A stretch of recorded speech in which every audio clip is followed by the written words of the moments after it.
And up to now, we've not been able to match what he did. Our enemies are many, and they stand ready to pounce upon and exploit our every weakness. They prey upon our vanities and flatter us in every kind of way. They tell us that this particular person or that particular country has greater or more favorable potentialities than the other. They do not tell us that we should unite, that we are all as good as we are able to make ourselves once we are free. I go around the country and I see the works of Dr. Kwame Nkrumah, and he's been my role model.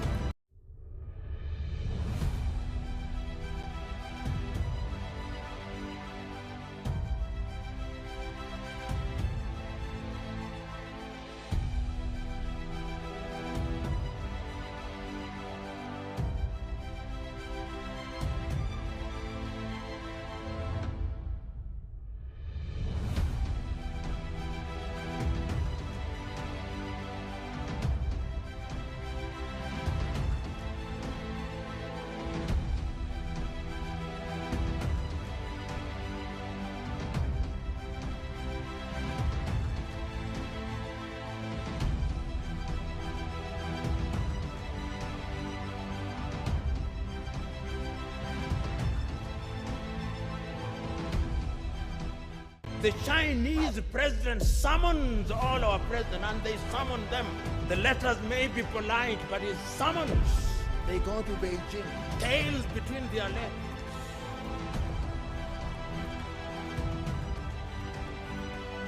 Mr. Speaker, the cocoa farmers, they have reduced producer price, and Erikoboku cannot be found. They don't care about cocoa farmers, and they are here telling us inflation, macroeconomics is ready. See the pain.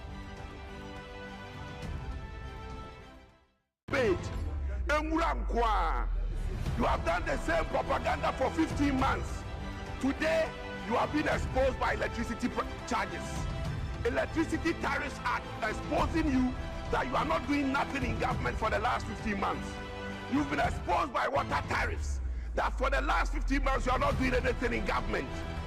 Mr. Speaker, business owners are suffering. They cannot pay electricity tariffs. Mr. Speaker, cocoa farmers are suffering because you are struggling to manage the cocoa sector. Mr. Speaker, this is nothing other than propaganda. Mr. Speaker, your government so far is government by propaganda, of propaganda, with propaganda, and full of garbage. Mr. Speaker, thanks for the opportunity.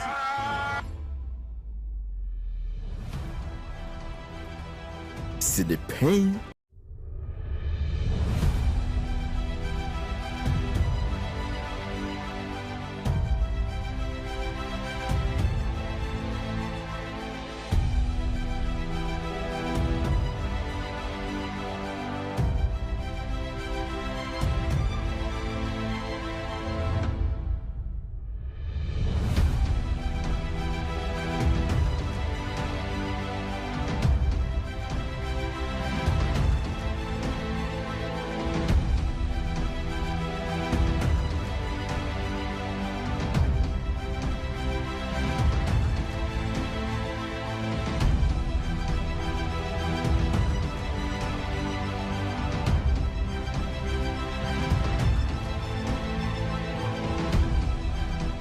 Education is the equalizer, because it is still true that the mind is the standard of a human being. No matter how tall you are, if your mind does not work well, you are just a tall fool. See the pain. You have done the same propaganda for 15 months. Today, you have been exposed by electricity charges. Electricity Tariffs Act exposing you that you are not doing nothing in government for the last 15 months. You've been exposed by water tariffs that for the last 15 months you are not doing anything in government. Mr. Speaker, Business owners are suffering. They cannot pay electricity tariffs. Mr. Speaker, cocoa farmers are suffering because you are struggling to manage the cocoa sector. Mr. Speaker, this is nothing other than propaganda. Mr. Speaker, your government so far is government by propaganda, or propaganda with propaganda, and full of garbage. Mr. Speaker, thanks for the opportunity.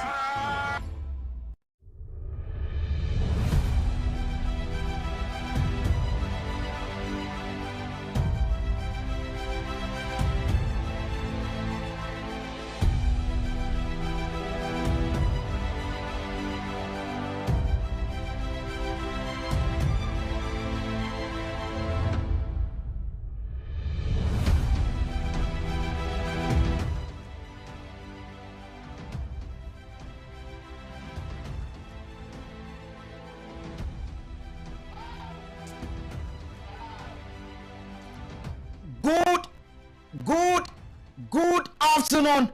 Raise to the power 50,000. Another beautiful afternoon.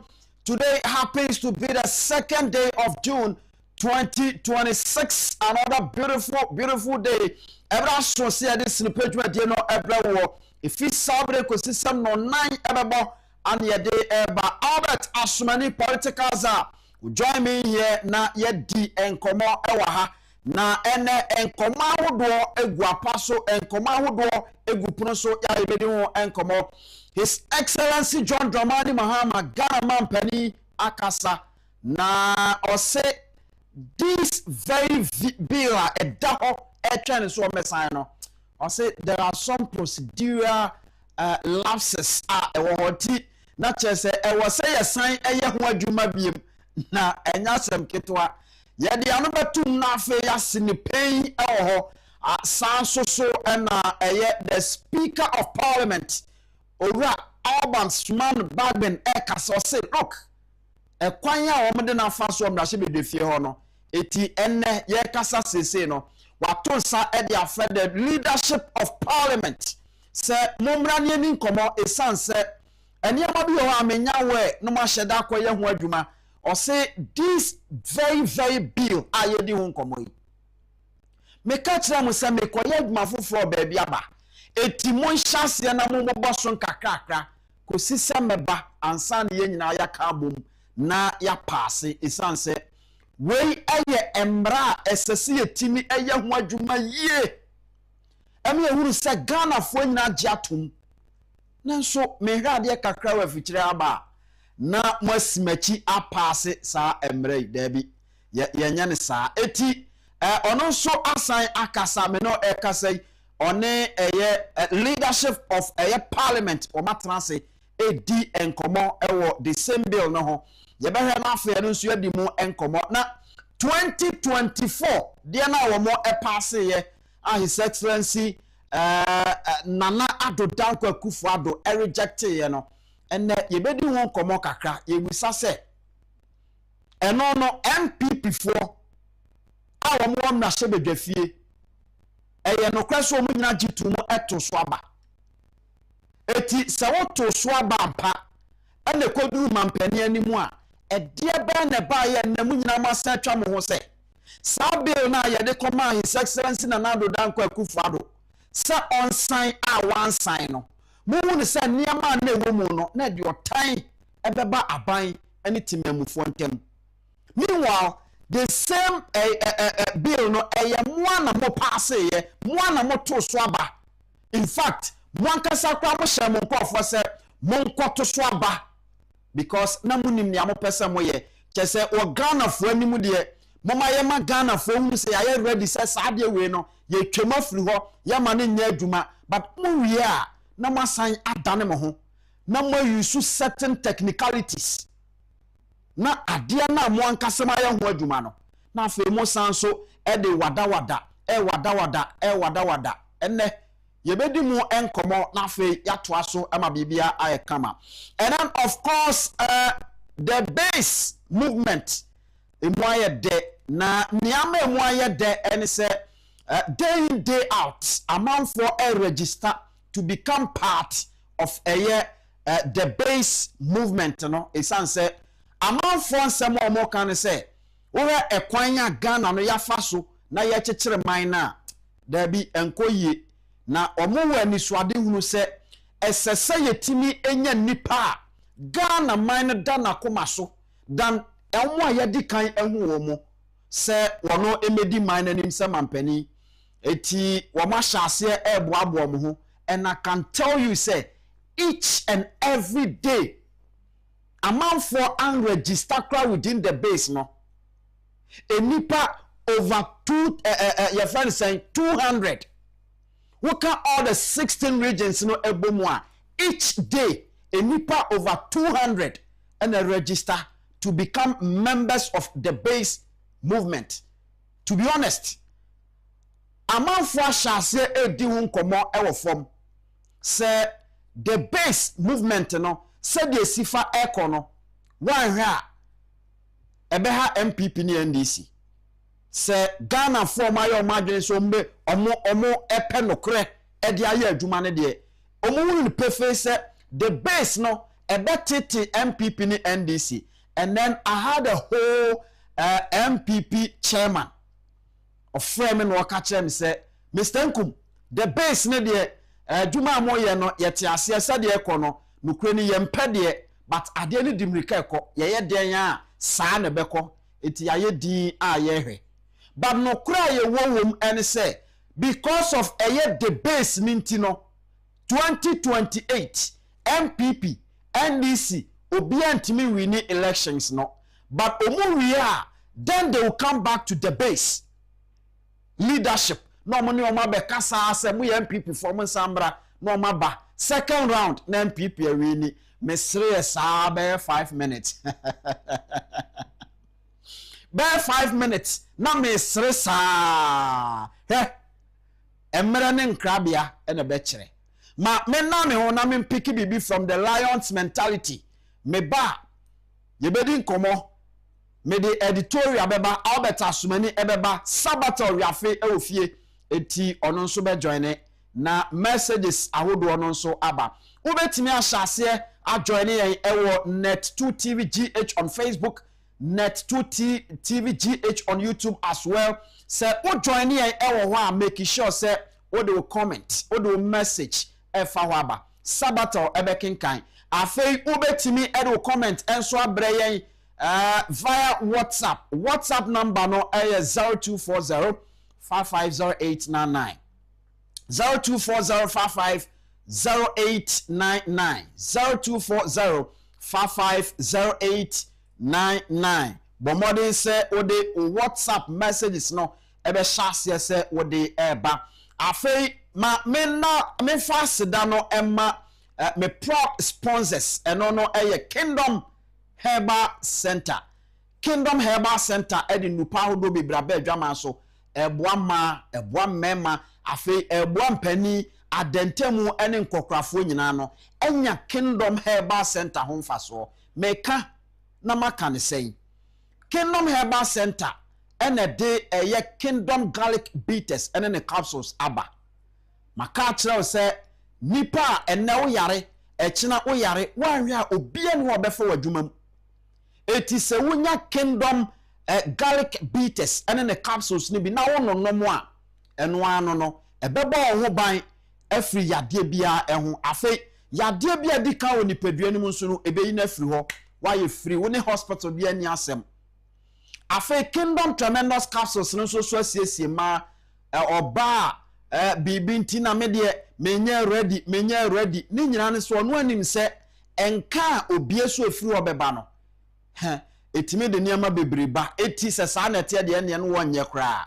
sa ma ni nyina no and the Kingdom Tremendous Capsules no asiesie wo mo ayi akatoa e de afri ho afei abnormal scent enso so no Kingdom Tremendous Capsules ayi ni nyina e de afri ho afei Kingdom Ginseng Power Capsules no enso eboa emema entisesi ama mema etimi anya ahoden a ye di ye adwuma e ma mfaso eba so opedodo atuato ba bia obenya bia to na mom utu no dodo so aton afra ni nkomo e wo 02 0275 804 064 0275 804 064 ana odie oni ebedi nkomo ewo so afei ma menna me wona me pick bibi from the lion's mentality me ba yebedi nkomo se no pain ye kan no senia etie we are on.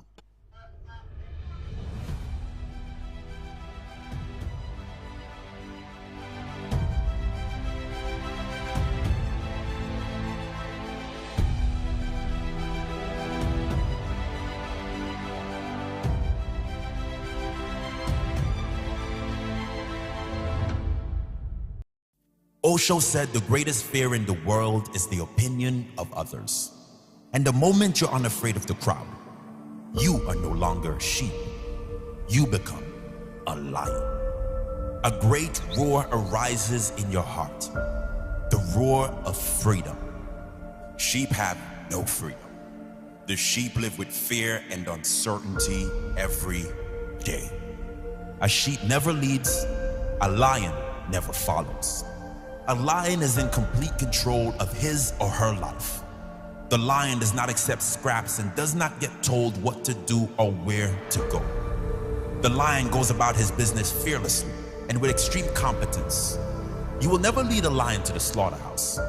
They will lead you. The lion is the king of the jungle. And it's not because the lion is the biggest. It's not because the lion is the fastest. It's not because the lion is blessed with any great advantage over other animals. It's the mentality of the lion that makes the lion the king of the jungle. What is the lion mentality? Fearless courage. Bravery is a key trait of the lion. The lion will never surrender. The lion will never lie down and die, not even if surrounded by 10 hyenas. The fight is never over until it's over. Maybe you're not surrounded by hyenas. Maybe you're just buried by bills. Maybe you need to stand up for something you believe in that no one around you agrees with. Do not give up. Do not give in. Be fearless in going after what you really want in your life. Maybe you've been at it for years and nothing has worked yet. Maybe you're tired of hunting your goals and seeing no rewards. Do not give up. You must keep fighting. You have no guarantee of success if you keep going, but you do have possibility. There is a chance. The only guarantee comes with quitting, and that is the guarantee of missing out on the life you really want. Keep fighting for the life you must have, regardless of the hyenas. No surrender.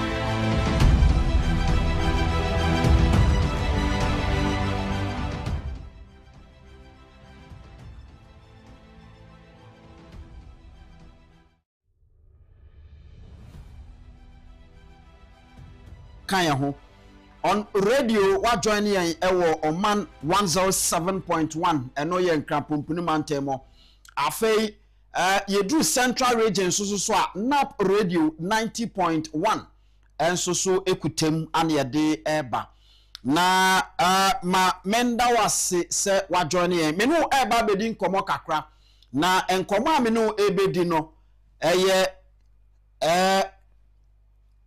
a statement I free book yi esimi nchen hey the builder in chief book num and as statement no e free na ewiase na yeguso a ye kon kakra ye koi na no oman bia no ne yedie no book no ma muhu book no enu nie the builder in chief book no eno no eti saa book we mu ena nia mebe kan akire wo no efiri mu eno mu ena efiri. In fact ye crafty note no from this very book ena ewo hoiti wobetimi ajoin yen ewa ha na afi ye no edi nkomo ebre so a esese ye bie phone lines na ye be bie phone lines ama wonso abem ni edi nkomo Albert asumani political zam so beba na enkomo ahodo bebre wa ha no ye di ye man Ghana no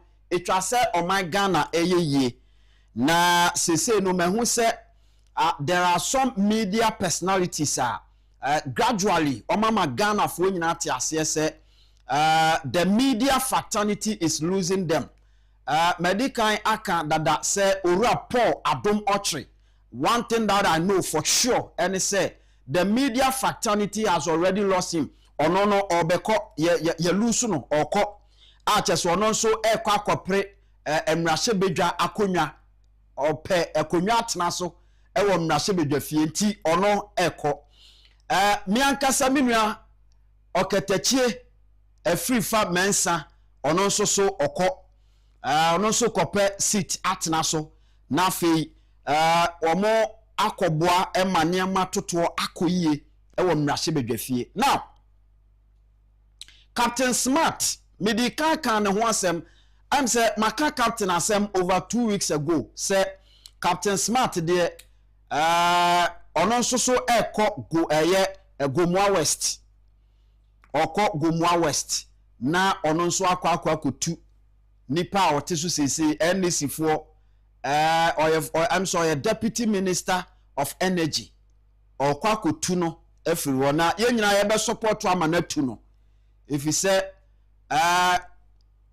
enipa mpese oman ne bekọ nanim enti amanfo a wo mo je Ghana die no omunim say there are a lot of opportunities ye betimi aye ho adwuma de amaye manfo emo nso so ne ama akoye de ama wo mo no. We are going to support those people massively so that they will all go to Ghana's parliament. No makwakobwa. And one thing that I know, and say sometimes it's not about them going to parliament keke. Nemom oko parliament and only a 2 me kase pa o manfo bi dia hye wonsem. And based on that 2 me no ema wunya external connections. There are a lot of external opportunities ubetimi ede akobua wo manfo no betimi ede sa change ye hwehwe no gradually ede aba. And so we are going to support those people na ya boa amomu nyina akọ parliament ho na yerua Kwame A+ honorable Kwame A+ eko no ono de wonye busy eno de ko Gomua Central eti oka no maje so yaye busy. Captain Smart nso so eko no ono so say yenya wild eno no ono so ede eko enti ebeye de I tell you say look 2028 no hu ebeye de brutal ebeye de brutal. Now production mama me eyini yenko yanim eti monfanto so mame na yenko correct eno ena edaso no ose ade ya maye na kesi sinko nketwa sinko fo be hu de. Okay, ma yenko say every society is ultimately shaped by the quality of its imagination and the character of its leadership, and not by the abundance of its resources. This is a statement a book we mu na the builder in chief book we statement a wom eno no or say every society is ultimately shaped by the quality of its imagination and the character of its leadership, and not by the abundance of its resources. Now, mama me picture na or say or my bia no take shape no and take shape because a nipa womanum entientia for doso and take shape because enipa ewo man ni mo no akesefo atentenfo edoso oman no take shape based on the quality of their imagination. Eti the moment a oman no ebetimi I imagine something better future, prosperous future. Obon say afei ye adwuma towards it na ashase a eye adwuma. Now bring it back na yenko. I say every society,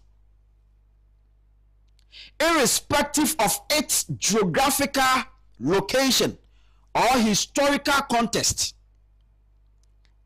is fundamentally and profoundly shaped by the intrinsic quality of its collective imagination. This imaginative capacity, which encompasses creativity, foresight, and the ability to envision future possibilities, plays a pivotal role in determining the trajectory and development of any given civilization. Furthermore, the inherent character and ethical fortitude of its leadership are equally crucial in guiding societal progress and ensuring stability. Now, talking about imagination, or say, or might be a warrior say, our more equamanim, I love it. Equamanim, no. And ye BBNTia, name of the quality of its imagination. Or minor can before, and near my a sick omaniso, or maniswadi hunu. And afei ekwanya ombefa so a wo mo ebetimi ene timamufo no ache collectively akabom na afei ya ye adwuma towards sa aniswade hunu no eno ne ma sa aman no ubehun se etumpon enkakra na ekonanim. And so that is exactly what we are referring to. Now say yes oman bi ebetumpon a imagination. Anytime bi anu ye woni pa wodo a eya na wo mo eye bibia ye fe no meditation. Se o meditate based on eniama a opese eba wa brabom. Eniama a opese eba wa brabom no, you also find a way to push it aside.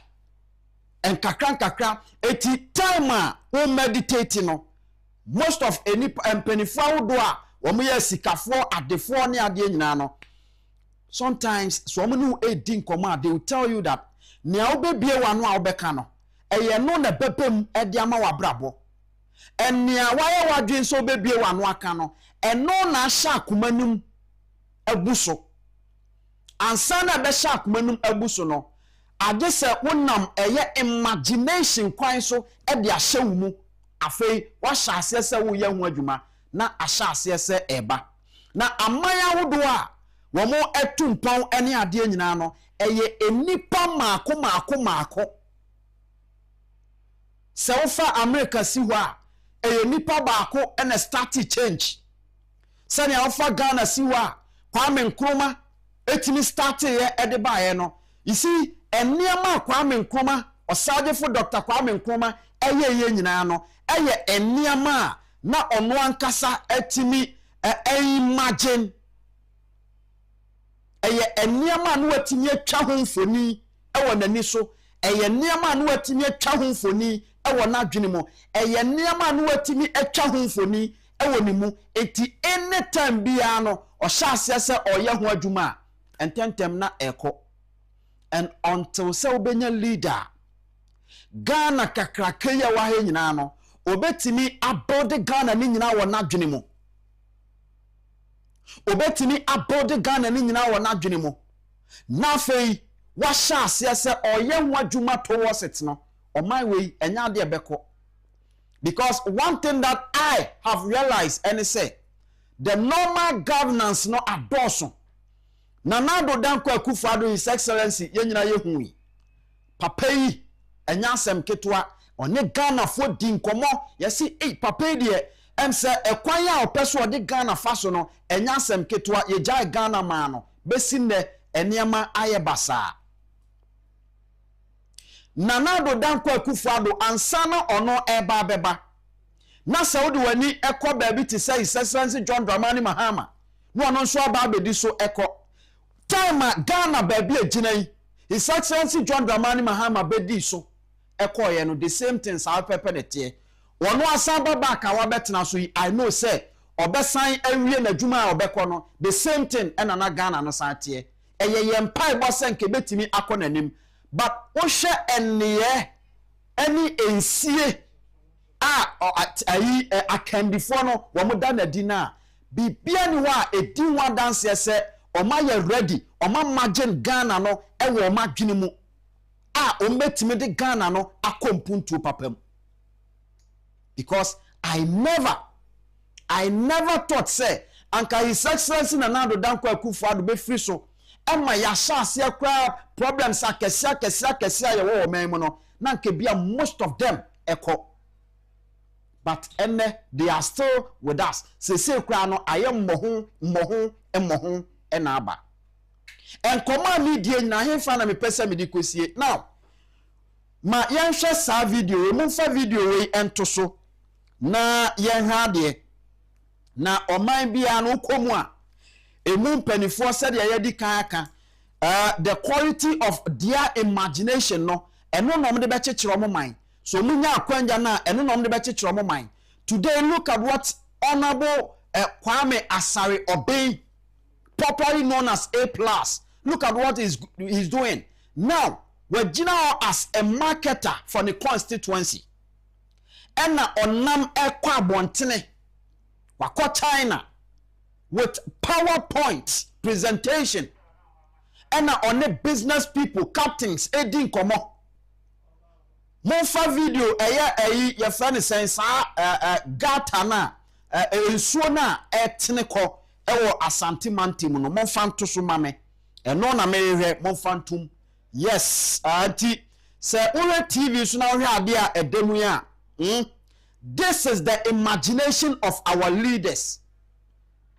That is exactly the imaginational picture of our leaders ene wo ho no.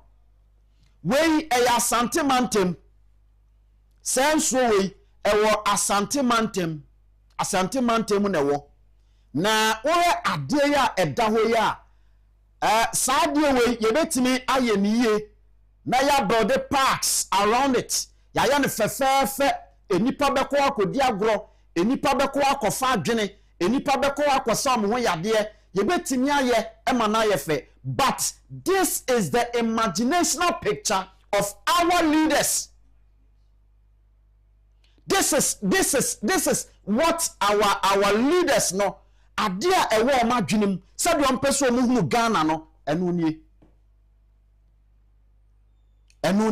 ne da so no.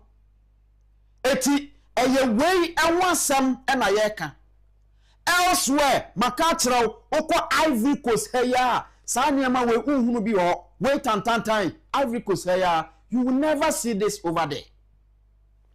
But on maya yen yetimu no yanya ya dwene se ebebo bra eti ye we ni ade we ato ha ye fa we ni ade ato ha enne ya me ne e kasai o de pa phone anase wo adwuma mu a o computer wo tie akire no ko Google sesi a na fato so say 4 major projects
Abedi how many years?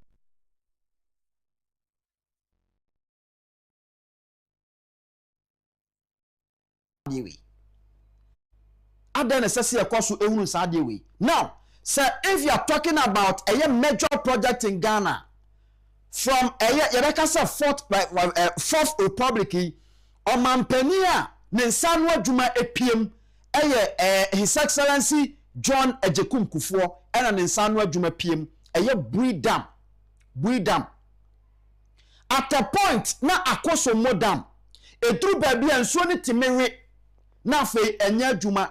It took omampani dada John Agyapong Kufuor and obaye hunu said there we need to change all the turbans no and almost some turbans say oh nyina making sure say you be use modern ones and no one ya and they ya me no e ka say ama akoso monswe yente da say and na yesi nsuo nare because they say no nsuo bia wom bia no turbans o mu use no betimi amana ya adwuma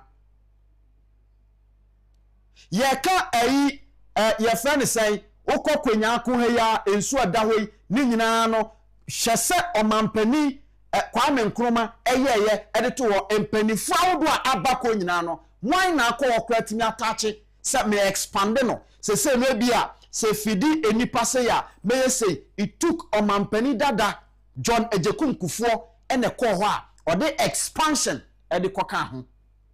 So it has only been omampani dada John Agyapong Kufuor nkoa ena Kwame Nkrumah niama woyeye no wo try say odibi beka ho obeye expansion e de aka ho say de beye a ebetimi aserve enipa dodo so ene ade besinne yenim kwan a ye fa so a ensuo kura no yetimi develop ensuo ema ne benya mfaso e de mfaso de bre manfo but yet Ghana ha yet Africa ha so wo check amaya wodo a wo mo politicians use expensive cars pa obehun se Ghana eka ho. Meanwhile se sika na ye de ma wo bebrebe ni nyina no anke betimi adibi wo de sika no po yankwaso mfa ma wo mo ba se mo koje besia na mo mfa nya adwuma nanka oman no ye hu se niama esesa hwe bola a egum a eko eti se saade we ewo area we no eye serious pollution eniama bi sei ewurawura wo mu a obaye den watna asase so ache miwa ye wo MP ewo ho ye wo DC ewo ho sankofo nyina no ka wo nyina bomu a wo mu hunu nyansa se esese ye nsoso ne ye mpeswa so ye develop ho ye hunu se nyansa no eti I support it 100% say enkofo bi omoye politics e Ghana anu yentu wo mu fia konwa so so simple especially MPP ni NDC nankasa no yentu wo mu because there's no way enkofo betimi aboa. Look at what is happening over there.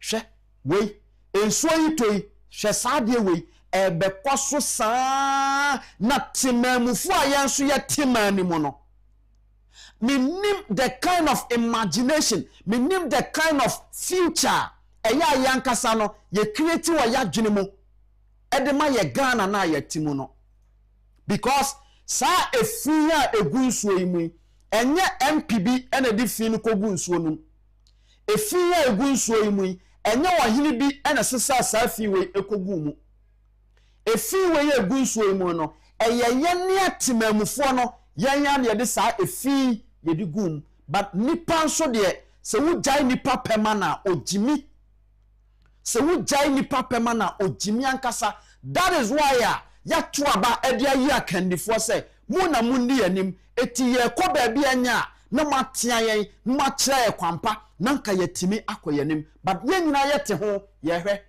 ye ne timamufo eni akandifo ni nyina no ye nyina yete saade we ho ye hwe.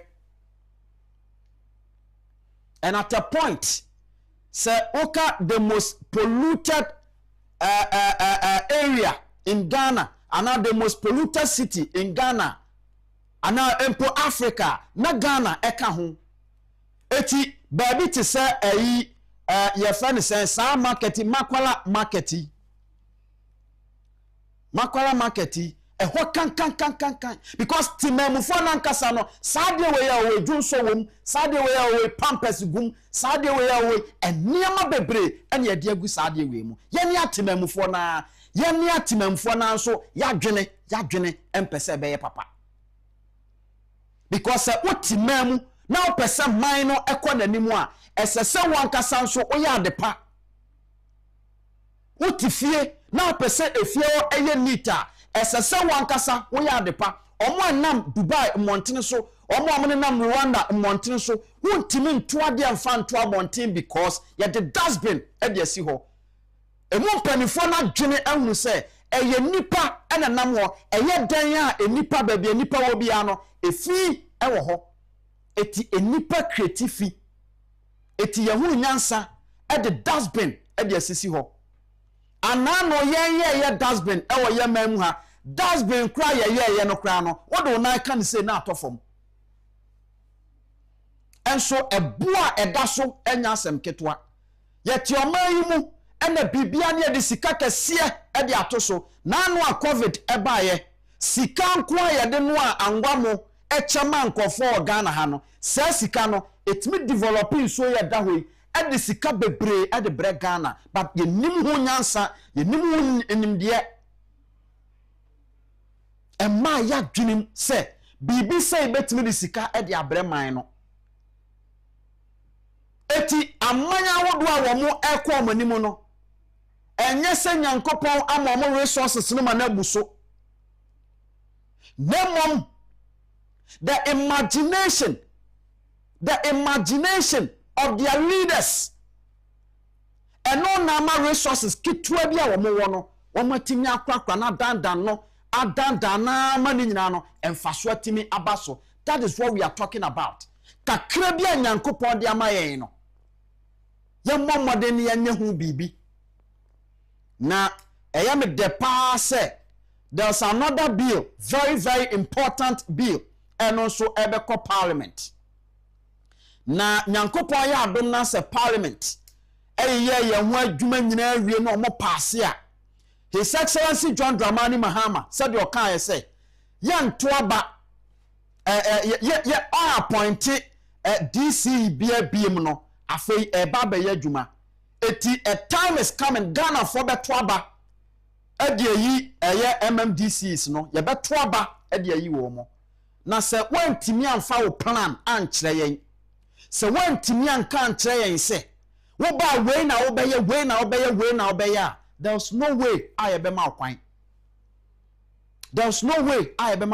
but enokra no I still suspect say MPP ni NDC still ano ombewuru akire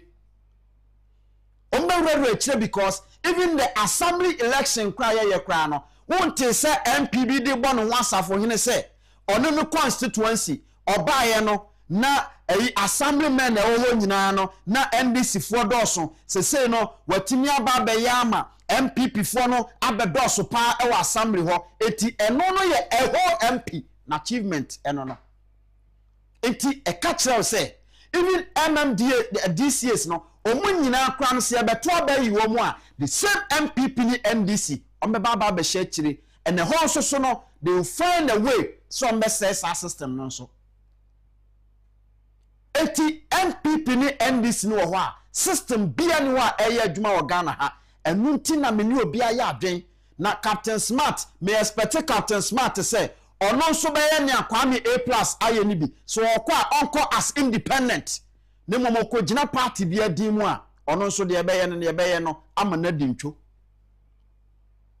onko as independent opekro na dwani the base ni amfa ne nko no wi ni baby ade na duru no enya agudie biem baby ade na duru no ato enibre baby ade na duru no ato akeka wa ma ho ban a ye keka wa praw wa ma ho ban a ye keka wa praw MPP ni NDC no they are not taking Ghanaians serious again because oba hu say oh we be di 8 years a we be ko we so be di 8 years a ono so be ko hwe na hwe ensamfu bi kra wo moko ho say adan na same jemfie enye ayie ema MPP mpanifo atu omo ho akwa akire omo radio station omo presenters no they are talking, they are discussing this.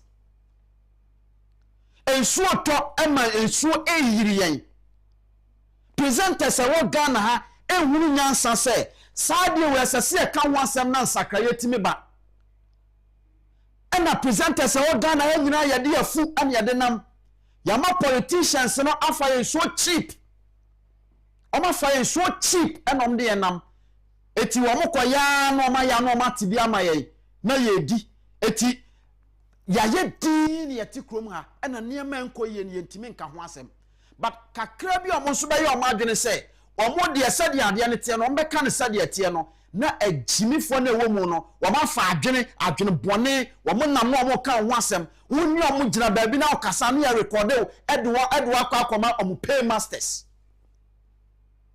eti politicians etinya dane central for agimifo ene egu Ghana ha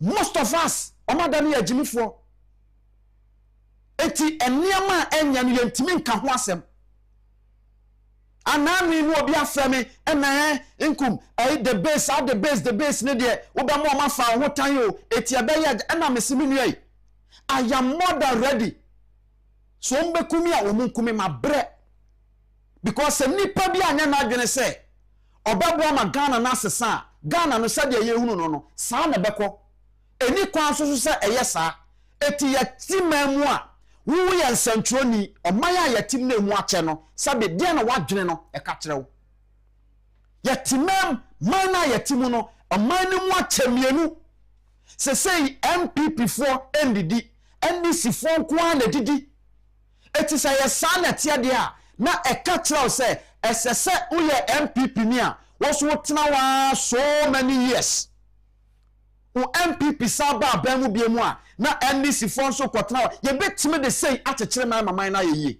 eti ho mfaso ane ye hunu no ho mfaso ane ye hunu no His Excellency John Dramani Mahama eba ye me say 2028 ebedu a ye beto aba no obehunu sa asem a mekan eye no kre enne ya me no ka sei gateson kwa no mo ye gateson kwa gataban NDC aban otisui gates nkwa gates so mu ye nyina no eye gates a e produce ntontom gates nkwa because there's some party executive bia or what certain constituency mo a esese e man adwuma by force eti yamfa Ghana sika no ema no na yema ne nkoye gata eti MPP by the same time o ma ye gates bebre atwahia eti John Mahama eka say there's about resetting no na minim say obeka say that baby o matwa gatas ni nyina no yenhwe make sure say be ye ho akwan ni nyina afa ye wi a yento aso ne yanya foforo fanka ho gatas ni bi kwa ya ye ne dada omusan etututugu omo ye gatas so omo wi na omo asa ja no omo ko because as a party chairman bi edidi enunti na sese wuru nyansa na join the base no enunti na sese wunya akukuduro na join the base no enunti na sese o ma the base and swade hunu no ewura mu na join the base no na ye digi Ghana no esi ho one thing that I know and say through the base Ghana work again se samia osagefo Dr. Kwame Nkrumah edi eniswade hunu ebetena akonwa so eye Ghana ye niama besimne papa ye wuso mani yes kwa ne niama edaso wo a eye adwuma wo Ghana ha no eno bi na sese yetimi edeba and I can tell you say day in day out the base me say each day enipa over 200 and a register it would yet na ho fa wo MPP ni wan this netena ho na a whole centronia wama MPP NDC edi wadwene ena wonam Ghana ye free Ghana bon kan yentimi kan wasem our imagination the imagination enye papa esese enye leaders a omukuta proper imagination a wo betimi asesa Ghana eniama nketenkete ebetimi de mfaso bebre abra Ghana but ni nyina no NPP NDC politics nti ya yiye ni afri ni nyina so ene ya di adwuma ema party chairman na ya di asesa sika e de akuta party chairman so de kodoburofuo e de afri ade akọ wakodi sika no ene wasan sori a wasan nam e bona na tabamu gidi si amanam na medi pa ai wasan medi Ghana nimbiem ma me na me homra Albert Asumani political za eba na yedi nkomo but me hyew nkuna ne se join the base no the base political movement no join it about thebase.com and one no ubetimi register be part of the base esese yetimi eje Ghana no edinisi ho honorable Kenon Agyapong say ye beje Ghana edinasi ho it is ye beje Ghana edinasi ho dia now through the base no ye beje Ghana edinasi ho nipa obedi animu no de mamunsuro just register be part of the base just register what the opa ko TikTok me number da call me I will show you the way you are registered to be part of the base as a see Ghana si ho senia enipa nsia ebo modern year so mo beje Ghana free nkwaso mu no the base ye do so che enipa nsia eti asese ye adwuma den na fa yetimi akuyanim eno na be ma Ghana we no mfaso abaso enye sa paade a no way na me homra me ba Albert Asumani political za be join me near the nkomo No Pein ye kanu se ne yete we are on.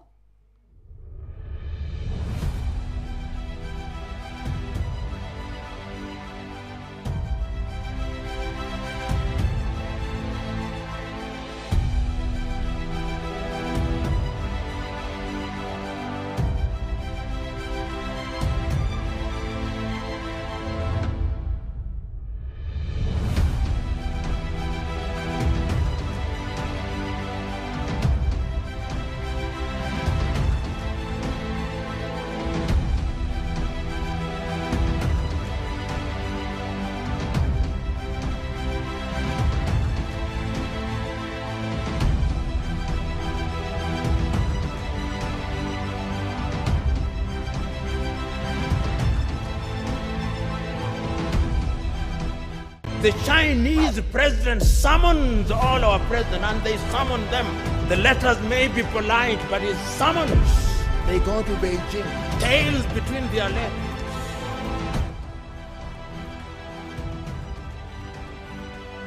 Mr. Speaker, the cocoa farmers, they have reduced producer price and Erikopoku cannot be found. They don't care about cocoa farmers and they are here telling us inflation, macroeconomics is ready. See the pain.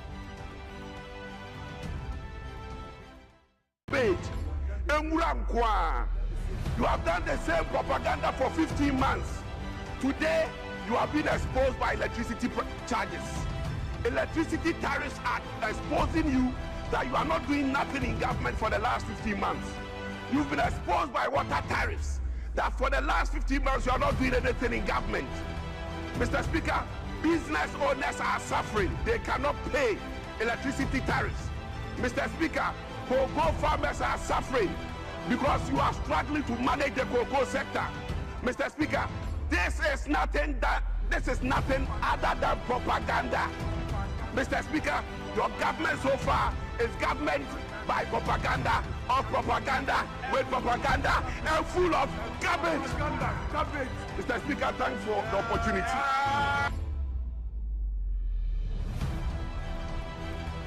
See the pain.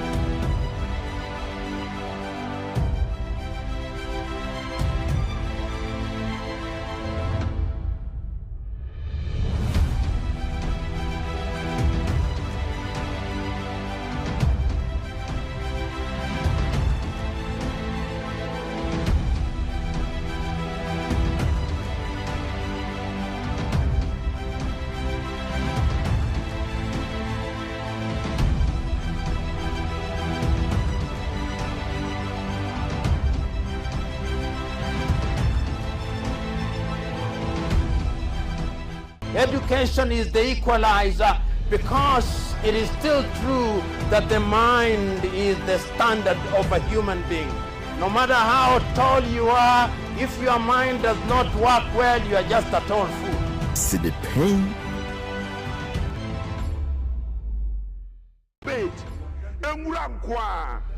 You have done the same propaganda for 15 months.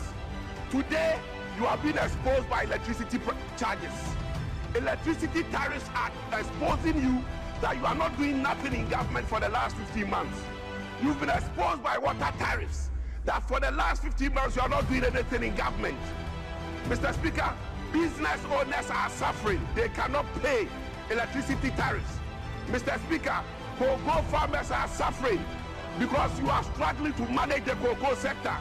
Mr. Speaker, this is nothing other than propaganda. Mr. Speaker, your government so far is government by propaganda, or propaganda with propaganda, and full of garbage. Mr. Speaker, thanks for the opportunity.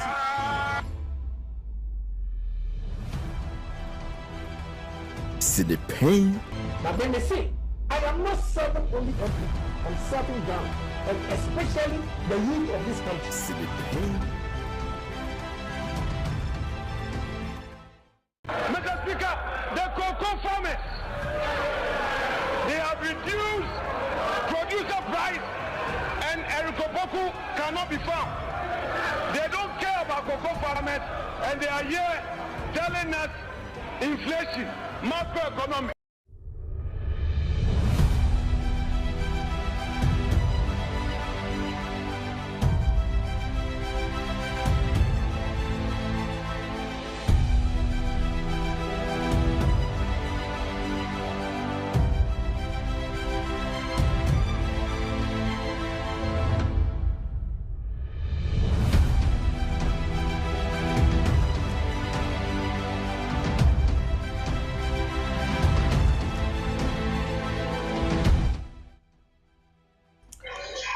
Welcome back. Menawase se ugusu kan ho. Albert Asumani politicals are atenase. Ya eba bedi enkomo e ofidwem ha. Ebre so a ebebie phone lines na ebe ma kwan wo a wutie ye ehwe nsoso no. Ubetimi abem na ye di nkomo ama bibia ayekama. Enkomo awdo bebre e wo ho. Speaker of Parliament akasa, His Excellency John Dramani Mahama akasa. Sansoso ena former finance minister Ora Aminanta enso akasa ya chese or say na eyenhye in 2024 said the same bill na ende wamwankasa MPP for ebo NDC for tu so say no wonim say bill na niam ewo munye enso mu pia ya de koma mampani a wan sign no ye hye wo mo so mo ntoaba enti wo mo toaba nti moa munim saade ne nyama toaba age atum afei mo san kosi akire kasa biem ena NDC fo nso so omo nso so de omo no afidie sum adwuma nko ano omo nso de oman mu omo de tim politically omo sum afidie sisi a NDC fo no omo sum afidie sisi a no mapia wakotum afei se due time a ese so omo ankasa be ye adwuma me hwe a mo mu gina ho no omo nkotudwe ebi na egusu ayehu Albert Asumani political za adjoine ya yebedi nkomo opani Mizahu maha yani aboko de nyame adom bibi aboko yede nyame ase wotanu mudu yeah power wo and sa na ba ese wiri unsem cause to fa ho a we see etu na ai say no Paul Abumochire ebeko obekwa ko contest Juso obekwa Juso oh okay Kwame Afrifa enso so ebeko ono nso eko yeah ono so kwate sechere agona area ho ena Captain Smart enso so eko so say media for no omatwumuti so omoko won so obeko ana obeye de obeko na obeba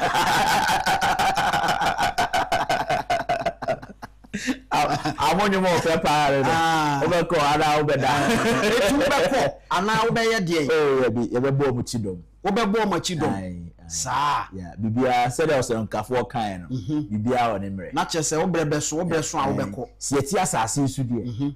Obia will have his day in court. Okay. In the end one day obi nso mrebe so. Say Paul Ademo so onye nne Paul. Ye mi nyina meti Paul ka say no oye adwuma. Yeah. Nti afi no bi obre na so say ono so person akubia. So bi amreso na ese ekwa. Ye beko. Say je ho na ese ekwa nso Nyankopon be direct e be ese ekwa. Oh, okay. Nti omo mo ko ne ye beta o machi. Eno no. Ni abompa ya mo. Eno no. Na amanyo sema na politics ye ni nyina se de be Ghana be yie. Inti hia adwen bebre from diverse areas. Inti ye nya lawyer for no na ye nya insentrofo asofo bi mu kra nso wo parliament ye wan kasa wunua Reverend Tim Fojo ne asofo aka. Inti ye hia sa insentrofo no so bukomo insentrofo no du ba bi a asemo na mudina echi yi twa sane nti ana mo ka se wo na se fa se fan se nti se mo hwe na mo so betimi aye na mo kwa I think say ne kwa paso anu no ye pensentronia why very critical on politicians ba ko ye Captain Smart nti so person ko amanyosemu a o kom no ade ba ko amede advice na ne se aba na odebo otachi no odu ho aba nso ye de bebo no na che se susu bia na ode ma ebinum no eno anu no nso so ebeje yes said bia me ka kire se ade ba ko a ewo wiase a mere na efo pa se utu obi fo anase obi akonso ho bim na o ma no akwankyere se yesei panifo bi bebi se o ka timu a ene ma kire o ka aka into akoto say ye piaka bi e wa atachemu a boso oba bi a on twi ka da kwa do chim for the say bra bra na be say emre so koto say tikese e wi adwe a na ye o say ye to bear my the show no say apantani mu anya den a untumi nwe na dey be see yes it is sanity me dey ebe me for say to where you know na yeah ti ebe me dey I am fese ye benya central for lawyer for teacher for doctors just say all the professions no ebe congregate e parliament na omatimi a kire adwen a ebe boa ama Ghana because o ma kire no mi se duru bi a ya na me ya se ya hemfo no ya cut you from active politics na your politicians no so emma that needed attention no to even get their opinions on certain issues. Oh, some net of course na say they say pay your constitution no ahemfo are not supposed to engage in partisan politics. Enti akwa say yeshia na ye fa dwen e wo Ghana ho a partisan politicians no omo ye kakra bi na ya hu se ase yen hwa ahemfo no ye na obi nkasa ba ko mienu bi enti amma omo nso ntumi contribute directly to yemra ehihye ni sa na yema ye no enti say other people call parliament I bet we show omo well say omo ko no omo ma Ghana and then your agenda na obia hu say we call parliament no say the nye ye enkwa na akoye na emu go contribute meaningfully to the development of Ghana. Eba be sa we film na say we wukura kono nchirima all the time ebe kaiwo because ye ti ha idu bi a ye bobbo mpanimfo ni bi din a omo eni ho but omo contribute to your politics. Nti omo ba nyina they are welcome. But I'm hoping say they will distinguish themselves edema omo constituent no etumi anya sa confidence no ewo omu no ndo maba because to win parliamentary election no you need to appeal to the locals in your constituency omo na omo de wo ba sa na omo de ba wi nso a ubedu nkran ya wonye ho se bi una wo ye nipa na oni nyansa chen omo. It is better say you go back. I am here to see MPB a ye bi aba parliament ni e debate wo ho na wa dash to the constituency no wa kok frɛ man for seven blow, and then come up in the core parliament. Most more from our dream, and I'm a choir who the America. I'm here to see that. Omo could do a party feels that be piano. Hey, and I'm a catch yourself. And then for Ghana, and you're only 276 in the parliament. But they are our representatives. It says someone should do a meeting and you know, say population nation over 30 million. And you just 276. It's a minute fraction of a population. In the almost say do na wa mountain. Empo say 276 new parliament in Nyansa. It should tell you say a only a subset of a Nyansa for na wa mountain. What I say because a Nyansa for will be and the GMO e don makoko. Enti as I say omo back to do na omne do no so far again. Na niema e koso no omo ma omanfo no ehu. You don't take the title as MP for Bosome Freho, MP for Medina constituency, MP for Asante Achim South, MP for Tema West. Not Tema West if one crowd. You remember the honor. Not all President Trump was saying. Can commobile to say near air cost to say our parliament is anti-LGBT. Naka MP also why assembly kakra sound no call for the share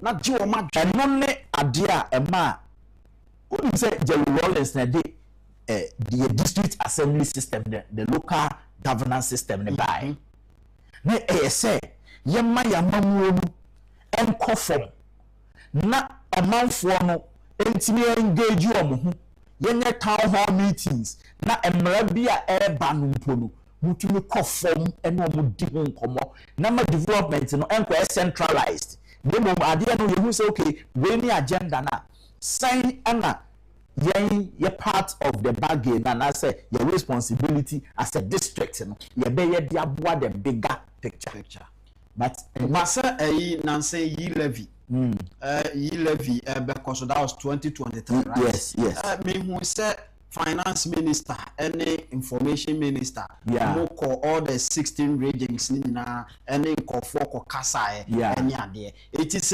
omo ye ne sa no mo fo sem fa so there then I think say na wo ka no ehun hia pa say they have to go down obia ni ho a obetumi aka chem say LGBT ade a ye pese ye both MPP and this enya ade papa by the state ne room ni de ye twene sene abasa it is because abeye politics and now me ti ha no be send a message by say asem na America no asem me support MPP which is a completely unthinkable.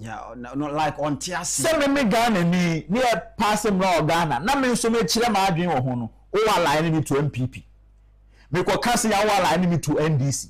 Enti LGBT a akoye moral issue. Aye di ho nkomo. Aye nsembra no fa nkoto adabraka NDC office ana asalam da MPP office. Ne mo be nsembra no e di aba Ghana fo nyina no. You are saying say me no politician there I don't have a take in it. And no nti na samre yi ohene bia ankabarista esa hemfu omatimi aboda wugo no mo ne omanfo ahia nanka MPT na ye di hu nkomo nanka sa cross ye di be ya breaking it down ama me na otibonwere ate ase se ye de mra bi ba na yesese me mpometi se ye mantam ha oba na oba bi twempra na be ma ne be ma bi hihye ho a eye masede so oman ba pasa me koyi police asutere na omanfo ne ti ase ye hu se ampa emra we ne nya mra ye de be chi akromfo na mom amra ye de be protect yankasa yen Ghanaian values and the culture nya bohu ban ye de adane politics so we are the politics say nyansa wo mukura na once it is not coming from my party menti ase once it is not coming etina ma LGBTQ ehwa ade abe politics no na msengum the motive per women say you dey protect your Ghanaian values and in the process of protecting our values that law too shouldn't be a nuisance to any individual in this country. That law shouldn't also punish innocent people. And until I know me and ne omo a omo di be na chi nyina hu say de na di kan na de koma na akufo-addo no na me madu omu a na nye but MPs no do na cowards when it comes to LGBTQ. Because when you speak your objective mind, people will brand you say who support it LGBT.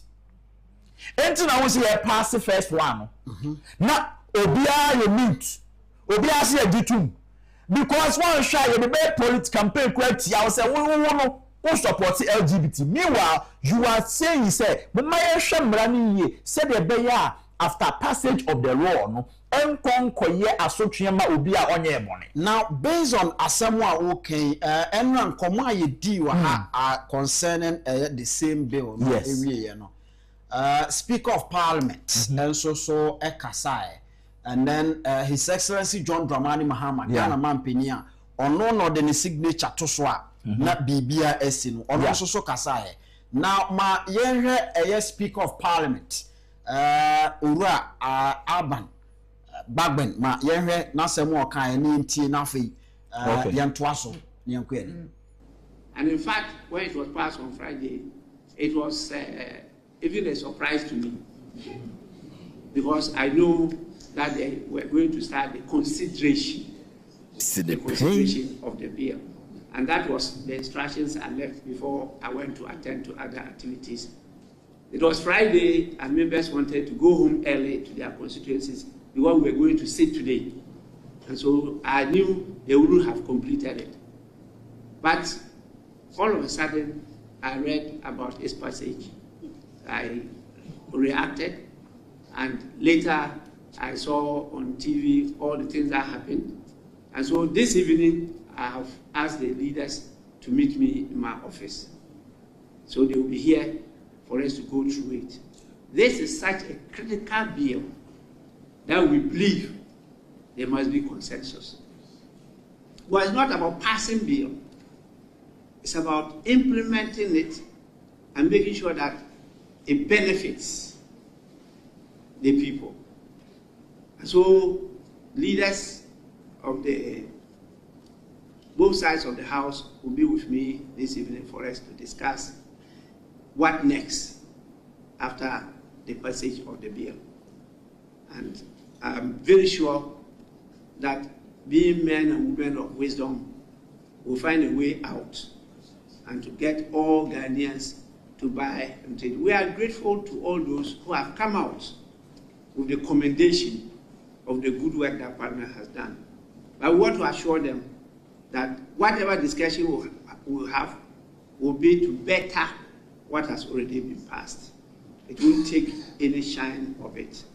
But we need all of them to come on board because without an identity, you have Enti we Ghana's Speaker of Parliament ena okasa no o say enye se ye pass bill yakọ pass di eno ano no nemom ni ehia wo ho pa ne se obe pass awie na fe emfaso beba so ama Ghana afa enu na chi no o se we enso ye bill a esese yetimi a build consensus esese afane afa nyina tiase ehunu se ye de kobwa Ghana yamfa nkobwa MPP yamfa nkobwa MPP NDC nemum ye de kobwa Ghana na ono de nokra ne se enkutawo ani wo mu di ye no na ni ba no so otes wo ma pass sa bill no na no nwanwa kakra eti ena nwumre yi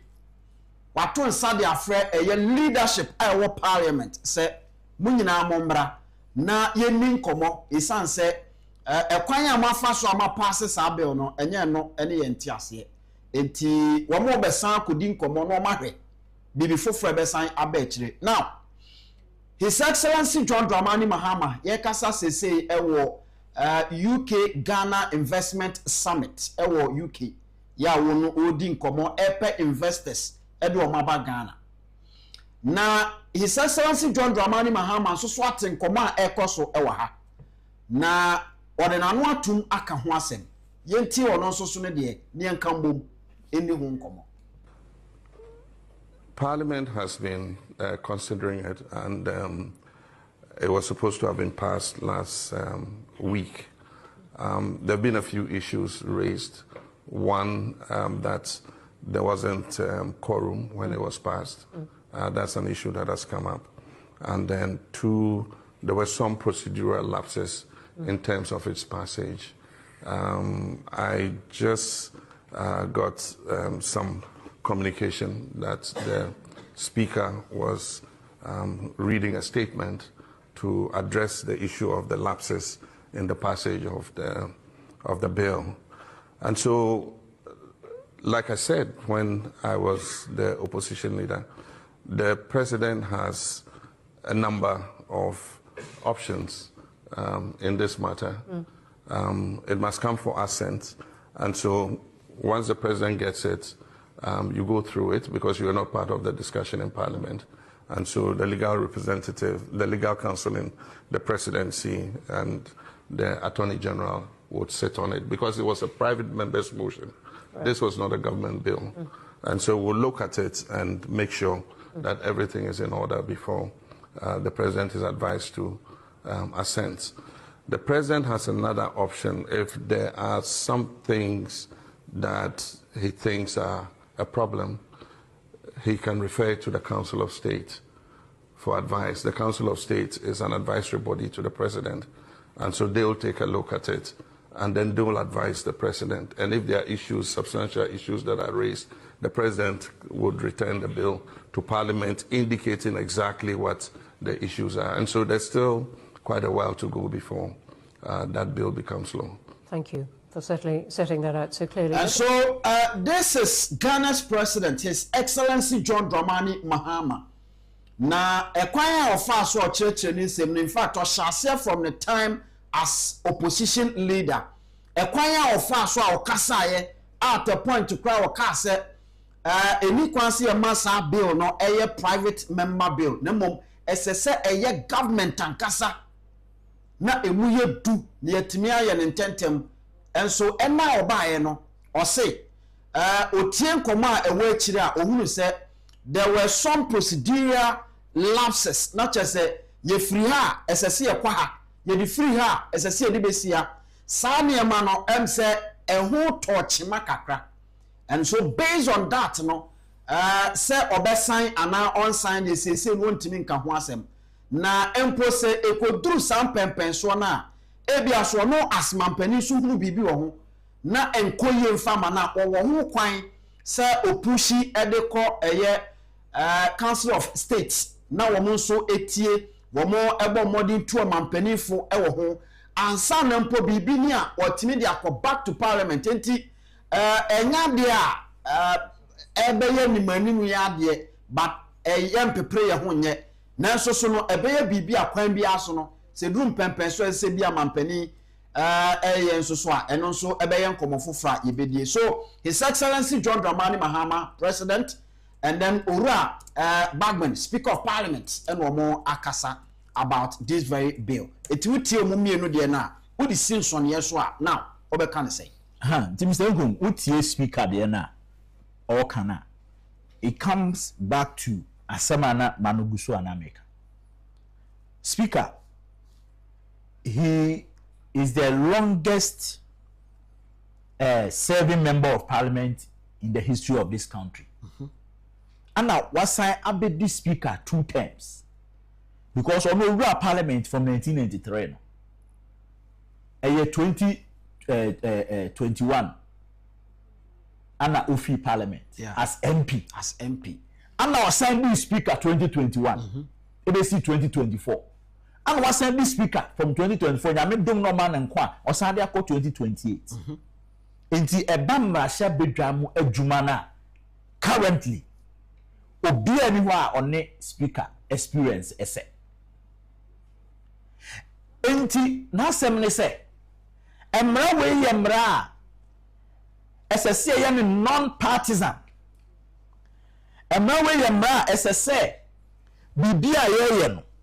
You make sure say you build the consensus ya ji adwenkyere ye nyina ya no akobankuro mu ama ye hu say ade na ye no ye nyam fa nkoma Dr. Baumia ye nyam fa nkoma John Mahama ana sie du nketia na Julius Debra ana to force in so from the mampani next time na mom ye na ma o man Ghana fu nyina nya ho mfaso se de be ya yentetie ne ya mamre ne eniama boy na ema ya identify ho say ye Ghanaians and for that Africans no yetumi a keeping ye na se uhu Ghana ni a wo say we Ghana fo amamre ene o montete ane ye dia tete enti emra we mi senkum you cannot even tell me say as I say a Jama politicians no anybody that thinks say as I say ya dey with partisan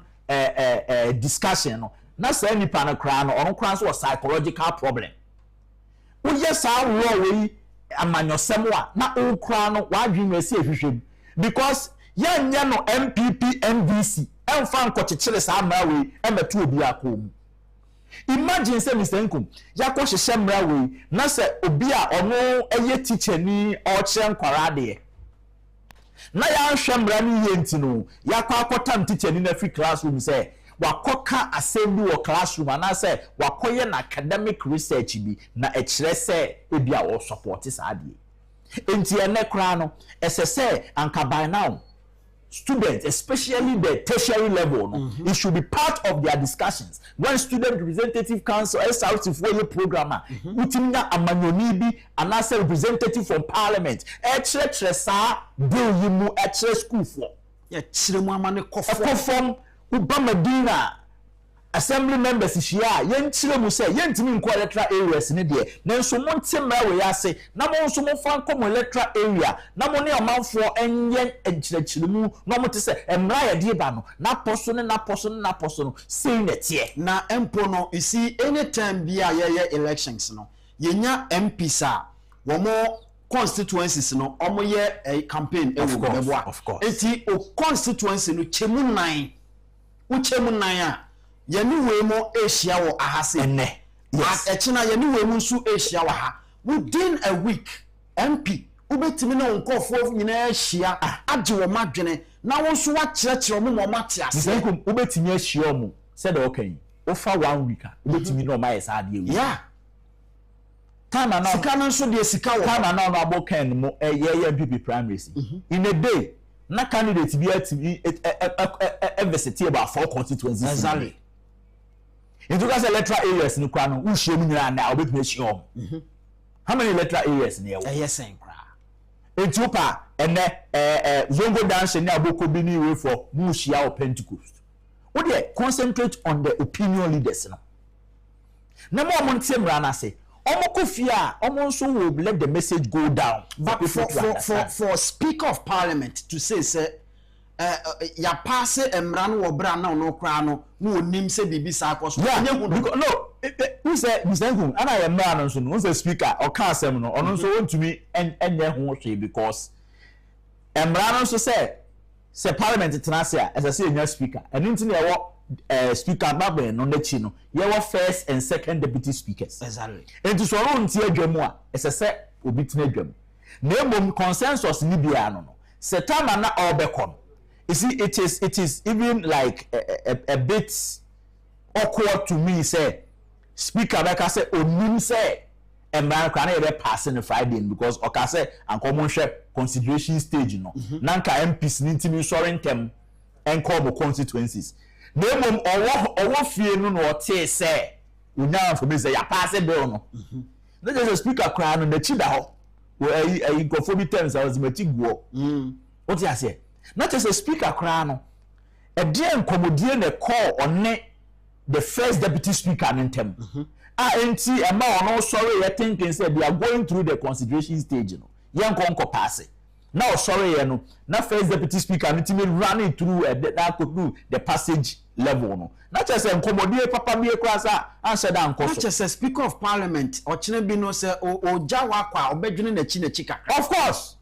It's a matter of trust. It's also bill that's a very critical manner. And the instance of Becca's or sorry name person or badge any parliament to the uncle. But one now, Chinacrano, yeah, passive vote of no confidence when you move near the Babituno.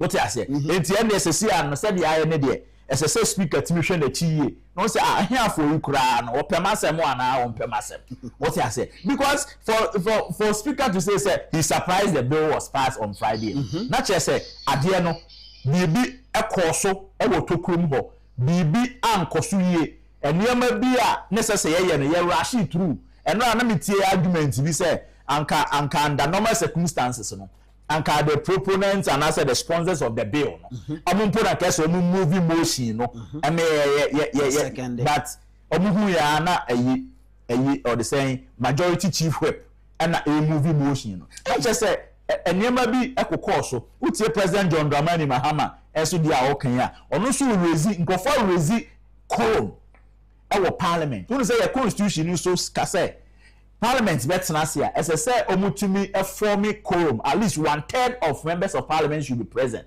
So there no so about the argument for Ghana.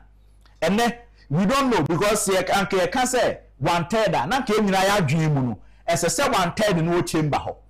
Other MPs suka say no. Ebi anamaba parliament. But na me nso me hear the committee meeting. You cannot say I am absent. And I say we have something called the precinct of parliament. It is a people or cafeteria ho. Na so onom ne cafe. Who check koroma. As I say all counties and the panel and then account. Meanwhile only chamber na ye take decision wo. It is nyina ba be argument as it stands now. We don't even know whether people are going to go to court to say law na pass here no parliament didn't have quorum and as ye ko pass say ye ko kase say 2023 de no obi nso de court to challenging some of the clauses ne wo mu no obi nso ebetam de court akọ challenge am yakọ injuncte or the say the clerk of parliament say na ye mfa ade ne nko and for the records no 2023 de no yimina afi ya che say na akufo-addo parliament amfa mra na nkoma no enti sa argument na wa abonten say na akufo-addo refused to sign no and then President Dramani Mahama nkasa kra be clear say now yamfa politically we share His Excellency John Dramani Mahama otewa okasa no hwe ne dimina na ohwe kwan a ofa so ekasa na ohwe ne time as opposition leader kwan a no nam so e de kasa na ka bomu sin so ne ani a papa no betima san ade na nimani emtumi nye pe eno na ema me hwe President John Dramani Mahama dimina na me hu say Ghana mpanimfo tetefo no mu nyansa pa so mkofa ebebi bae say fidie mi yi aboa ni sunku ani jano ani sunku abra na fidie na yi John Dramani Mahama no na opposition leader enti na ni sunu e different na ni sunu ne Ghana for values align na ni sunu kire say at once by force immediately and instantaneously as I said na akufo-addo assign the bill. Yes, and bill no crowd according to opposition any kwansa wo hwa the ma dispatch right that crowd the command na akufo-addo oni ma fie ho say before baba adwuma no pona nka wa sign na Ghana 40 pass LGBTQ plus emra no enne obaye no a obenya akonya no ama no ampo se aka se o na akufo-addo na unso ne asofo obi hia obe one clergy ni hia ye breakfast meeting kama ana ho na unse enkofo na me hia o mo boss ade ne me ba me sign ento no mo hia na fe no o kire mu se ebo sa ade no kra no die bi kan akoye private members bill no ye mra na kire se ense se impose cost bia o Ghana man so at the same time no na nkofo bi nso issue or the saying injunction entina clerk of parliament kra no sa wantumi anfa ade no mpa anko Jubilee House anko na akufo-addo enti the bill was never sent to the presidency enti ono call office of the president not to train drawer akufo-addo di ade to hin na mi hu amensan enti afo obi sa na protocol director say ade na ama ya mfa ma ha President John Dramani Mahama say hey ade no sa opposition any presidency na nyepe ono John Dramani Mahama no ka che Dr. Bawumia na akufo-addo in 2016 say if you've not been president before you cannot criticize me it's about na opposition leader na sa time no you don't care about anything abeto aban no na o de o ya ne say usu jagu aban ni chim. So now before say ye beko ene ye yifo ye tiefo ne ahefo di nkomo no ma mimi sa wade ba utie Ghana amanyofo both MPP ni NDC wo hwe omo neye wo hwe omo suban omo nsem kaye na wo de betoto aman eyo ho a nkofo ni ye ene oman yo no esi anim misankum amanyosem ne de sa na tie nti ye bekoso aye ne sa ya nkoso nya ne sa. That is why all the time no ye bompa ye say ye benya nkofo a omadwen mu da ho Ghana enkanko eda omakoma so. You see misankum, you can't do politics in Ghana without MPP and NDC. They play very integral part of Yamanyosem. Yeah. Ama Amanyosem na from 1992 ebesi it has been NDC NPP.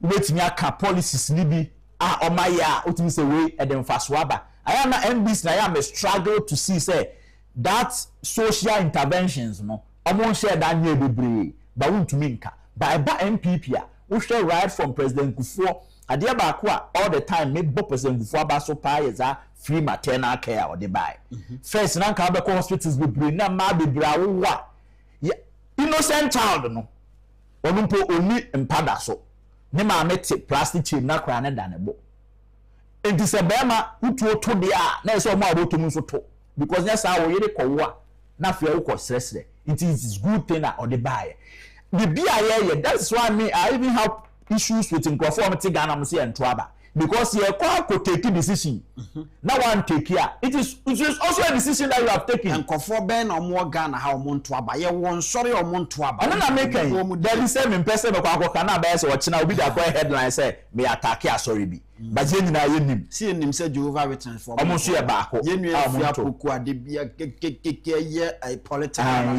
on to be ana one to no so a decision o eno ti na ekoto aba ye can valid vote cast nya can rejected votes and failing to take a decision is a decision that you have taken okay and to say amanyofo no koya ese se wutimi do ho jim because all your Christian you Muslim ene ye ba ya ye level fee we a benefit will be ye ba so na the free SHS ba want to be a oba untimi ngase me no manto aba ni bintimi be ba to your school fees ubeye ana ye the tax nso beto so a untimi ngase ba ene domahama ura filling station now to fuela 1 liter bia do 1 cedi atoso untimi russia ana se go ana any adasa enu omo se omo ba betoto ahenti adiem so lord fair betotum eno omo se eno information na minya na che se GPR tune we say infirm ho sa na omo aka sa na me anso mahu sa de no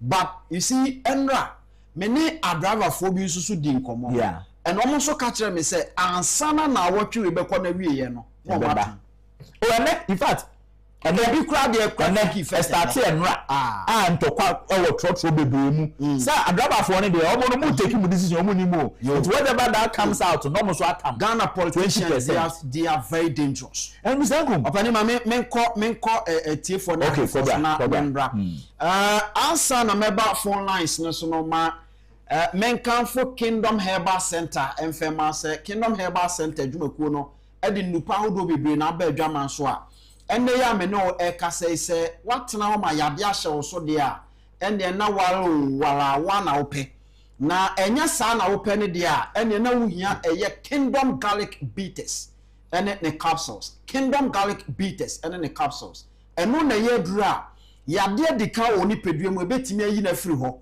afo wi anu anu atene ni peduanum yade bia atwe ne tiba anu abona to nchen eye du papa afe Kingdom Tremendous Capsules no so siesie ma ene ma nyina ho abanfaso ene obabia ni wa wati wiase a wo tena se ahwe ntwe han ma enka bone agi ne babia boso da bi e makra kwan no bo modern se obetimi ayusu eye Kingdom Tremendous Capsules eno no o memre topaye no na ekum yade na nkasa na ewo wiem no ena me de ointment bi me de afa ho o pra wo ho uhia Kingdom Tremendous Capsules ono no mo a eno ano no e kire dadi afa kingdom ginseng power capsules no enso ama mema yetuo mu aye den afa tuo no mu kura ye hunhun pa wotu so atei na enam edafom bomode se ba bia wo bia no be ensuo ya tutu nya bi hye wo na ba bia bedru bia obetima nya match na afei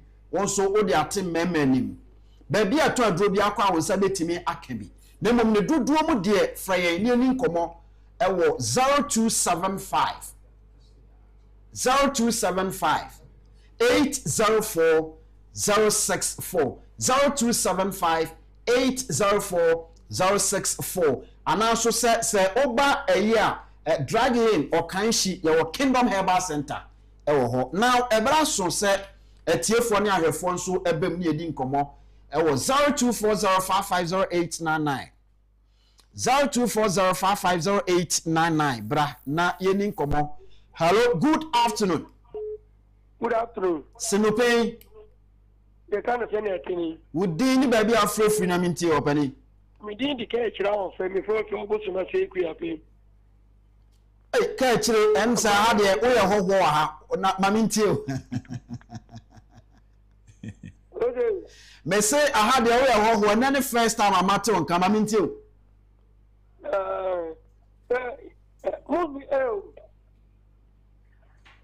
Radio no money Kachire mitio.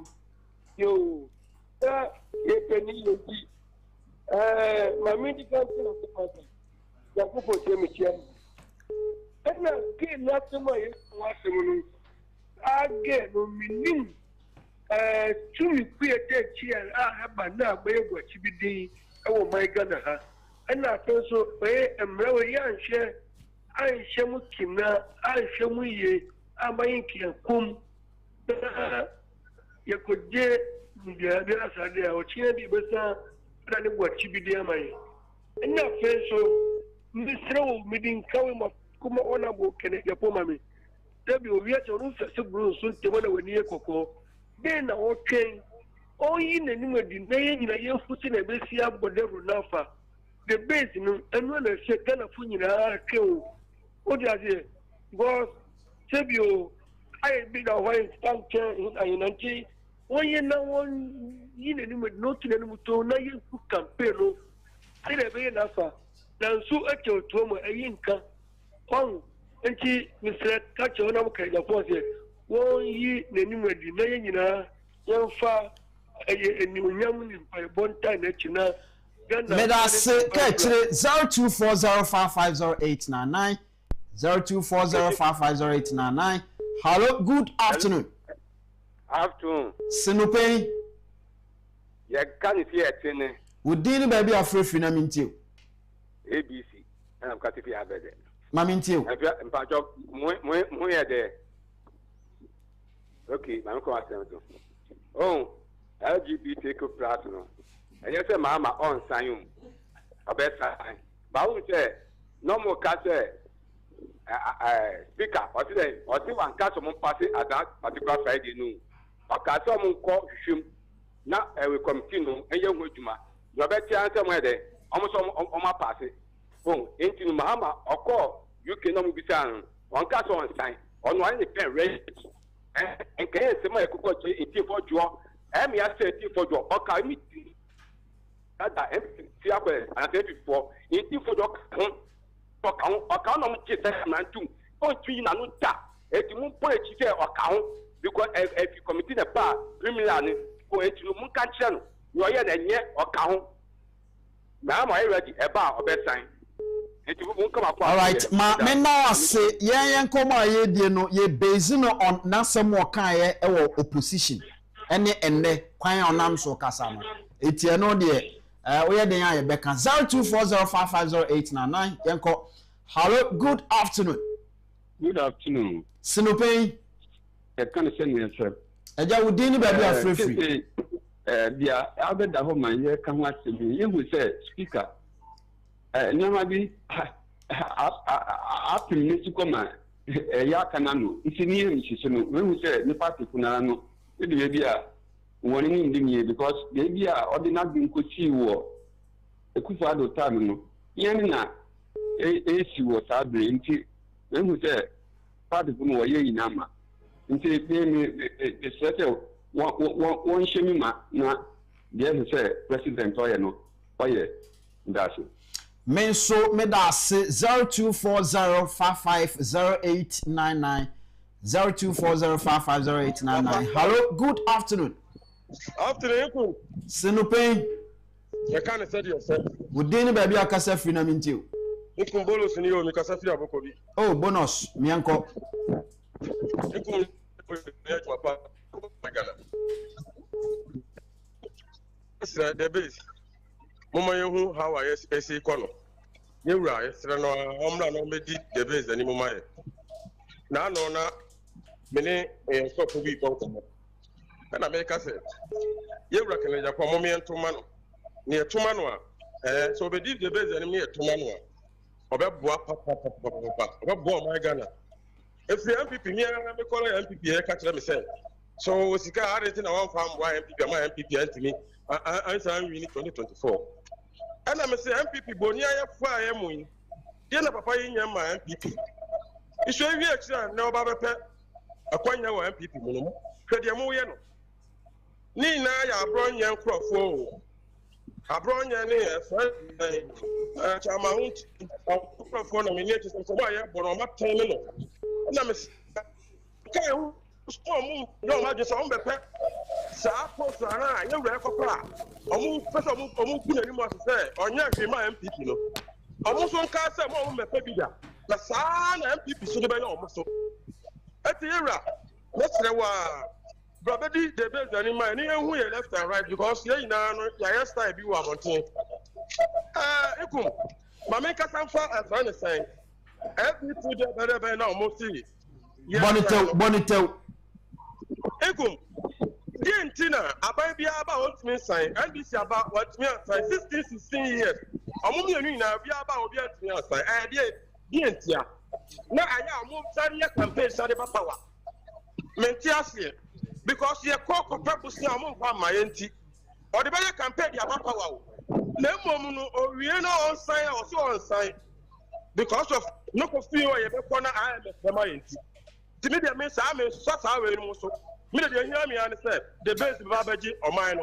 May I say 0240550899 bonus my union son twaso 0240550899. Hello, good afternoon. Afternoon, Aja. Sinupen. You can't send your tear pepe. Within baby free na mintiu. Your family janto, your free achim's wedu. Aja, mamintiwe. Open the real city and say, I buy the boat church in a bebo bandebi. A quanya and this is for fast. A casaye. Namiame de pa. Open Uji say, can Agyapong. So what yasia, the casa chimasie. Yes, we. And before man ahodia can Agyapong kwa stop abronye and kwa stop Kevin Taylor nemo mu ye nyina na ne waka na atuma amafa enti na ne yedi nkoma obi asese ye nyi and Disney MPP and free Ghana en say na so enye ye da enti mo me entie ase na ye system kakra Ghana yi before if you say MPP na dis ya bre wo mu ye nya third fourth party ya ma Ghana ha Ghana en say na so enye ye da enti ye nyina ya campaign ama Canada Agyapong me say me MPP new say Canada Agyapong ba me kame papa say me ye campaign ya ma MPP so amba me ntoma bada na say what shall say e body u base e wa atim so aduru ho because o base o suma se okay me ye ne kakra ye ne kakra krofo a wo nyina yes ene e ya adwene say ye nyina be te ye ho ase because the ene me ka kono ko atim so aduru ko be de na esi o bisa ho no kan kire o o kaka pe no mu di watem enti na ya adwene ho no say yes ye be ye ho ase ye benya third force party abetsa Ghana ha ma me na wase na wa make a point we nua so nto aso 0240550899 0240550899. Hello, good afternoon. Me bawo Sinupen ye kan say me here within the same akasa free he na wa wo fa ba ko be you oh she mi anko yes sir we him tell me be say wonderful me say wonderful be any Ghana how ya ofashimeni wo ka on nabo so on Samjo what about Samjo on you on nabo be minister be on nabo ka Kenya all about we honesty discipline patriotic you can ka some ye in your president on nabo we are nabo on nabo so no mutimi am da do be no mutimi wa instead na aton da be wor de go for day who never heard I'm a fool tagri ye kwa kwa anye from asama ba me wono mu a tete Ghana trotro adan ye te Ghana ha what dey hwe mo dada now joy say wona no han me secret japo ye de beba o ma wi ya hwe ni ye o ma wi nkofo mi ru mbobo o ma wi Mame na wase she 02405508 na mame fa last two callers na me nko sabata also 0240550899 hello good afternoon. Hello, good afternoon. Hello, good afternoon. Okay, when Timmy and so 0240550899 last caller na yenko sabata so. Hello, good afternoon. Hello, good afternoon. Okay, my infancy Sabi say Mr. Nkum nyame adom me hoye pa na also e. Nyankopon adom ne mpa bo me nso me hoye pa. Messages ahodo aba no me yanko yanim.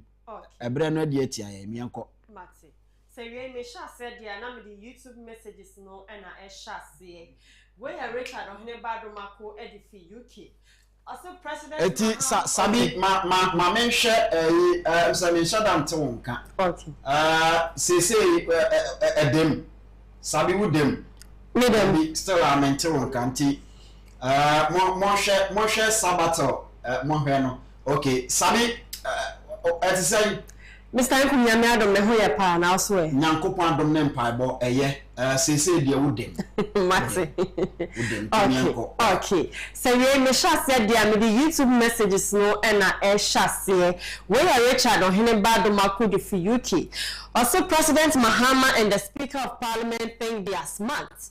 They also they know what they are doing about the LGBTQ+ bill.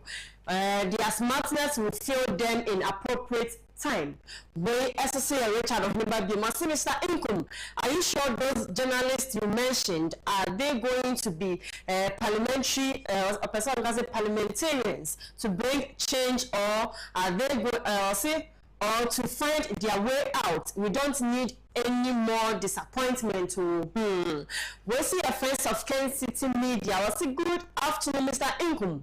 We are only thinking about how the base will be heard all over the world and become one of the greatest party in Ghana. Hashtag the base, Ghana first. Hashtag the base, power, still can. We see a champion Kwame. Was a good afternoon, Mr. Nkum. Watching live from the Agyapong. The base is the only political movement which think about the citizens but not our selfish interest. Hashtag the base, Ghana first. Hashtag the base, power. We SSC victories appear. Also, Mr. Nkum, Monica Sa Ayiko. We SSO Francis. Also, wow, nice one. We say Mami Winnie a champion. Also, good afternoon, my PhD family.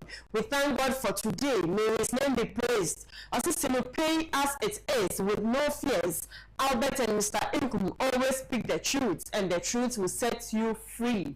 We SSC victories appear. I say, Honorable Ken, I have always trusted you to have American spirit that does not chicken out or quit. You can't afford to let the base down. We SSC and moderator. I say, good afternoon, Mr. Nkum. I say, we need bold leader to lead the country. Please, Honorable Ken, we need you now. The base, Ghana first. The base, jobs. The base, power. We SSC Ebenezer Dia. What's in the base, Ghana first. The base, jobs. The base, power. The base, akufo-addo. We see a Sabina Ako. I say, I don't understand speaker. I don't understand speaker.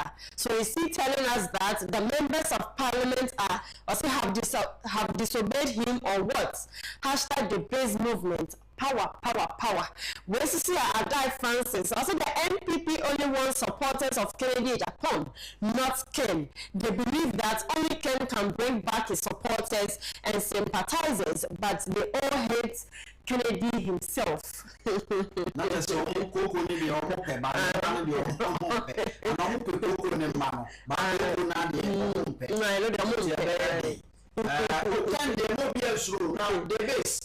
base leadership no enyempra eti kwai bia so no also obeche ne sehene na de na ebedi achi akobi anti yensuro kra se bibia be kama Sa. Okay. Mr. Nkuma, I'm for YouTube Diano AC1. I'm for WhatsApp so they can and come home. We say good afternoon, Mr. Nkuma. Please let's not stop bringing the awareness to Ghanaians that the NPP and NDC are all the same. Please, we the youth need Honorable Kencity Agyapong to come and rescue this our only beloved country for us. Where Isaac Kwan Militrot edit the United States of Dansuman. Hey! I'm in America, and so America. We say, Mr. Nkum, please, that is why we are saying others should support us to bring Honorable Ken to work for Mother Ghana. Mr. Smani, they want jail to my baby Ghana Wahano. William Michael Edifi Ashalaja, or say, hi, Mr. Nkum, fellow Ghanaians, looking at where Ghana stands today, moral indiscipline, breakdown of law and order in our society and workplaces, over dependence on foreign products and services at the expense of indigenous entrepreneurs, and a national inferiority complex. There is one man who stands out when it comes to patriotism, honesty, discipline, and fearlessness. Honorable Ken, PhD, is the best to lead Ghana from 2029. Let's all rally behind him. The base, Ghana first. We associate the base featuring Honorable Ken for president in 2029. Some of the optimism is to provide the essential security that allows economy to grow, citizens to flourish vigorously, more industries and long-term investment to flourish. Join the base now, Chief from Tema, and a message we abaye. We say good afternoon, Mr. Nkum.